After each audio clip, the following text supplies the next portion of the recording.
नमस्कार, आपण पाहत आहे भांडा फूड न्यूज। एका दमात भ्रष्टाचारी कोमात, सोशल मीडिया, कर्जबाजारी, गुन्हेगारी, सट्टेबाजी, चोरी, मटका, जुगार, दारू, सावकारशाही, न्यायाच्या प्रतीक्षेत प्रशासन।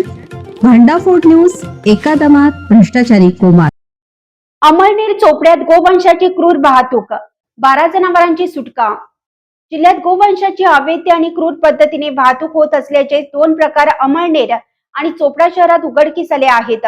या दोन्ही कारवायांमध्ये पोलिसांनी एकूण 12 गोवंशांची सुटका करून सुमारे 16,75,000 रुपयांचा मुद्देमाल जप्त केला।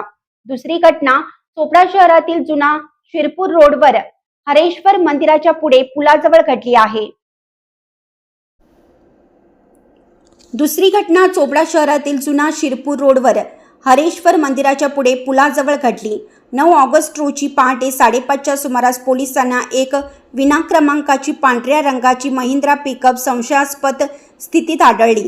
वाहनाचे मागील दोन्ही टायर फुटलेले होते, तसेच पुढील काच, बोनेट, कॅबिन आणि इंजिनचे नुकसान झाले असून चालकाच्या बाजूचा दरवाजाही नसल्याचं पोलिसांच्या निदर्शनास आलं।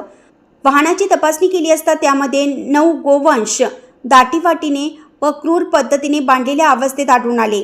या जनावरांची किंमत सुमारे 4,30,000 रुपये तर वाहनाची किंमत सुमारे 10 लाख रुपये असल्याचं एकूण 14,30,000 रुपयांचा मुद्देमाल जप्त करण्यात आला आहे। वाहन चालक मात्र वाहन व जनावरे सोडून पसार झाला आहे। या प्रकरणी अज्ञात चालकाविरुद्ध प्राण्यांना क्रूरतेने वागवण्यास प्रतिबंध करण्याबाबतचा कायदा तसेच महाराष्ट्र प्राणी संरक्षण अधिनियमातील संबंधित कलमानुसार गुन्हा दाखल करण्यात आला आहे। तपास पोलीस हेड कॉन्स्टेबल संतोष पारधी हे करत आहेत। दोन्ही कारवायांमध्ये एकूण 12 गोवंशांची सुटका करण्यात आली असून वाहनासह 16,75,000 रुपयांचा मुद्देमाल जप्त करण्यात आला आहे।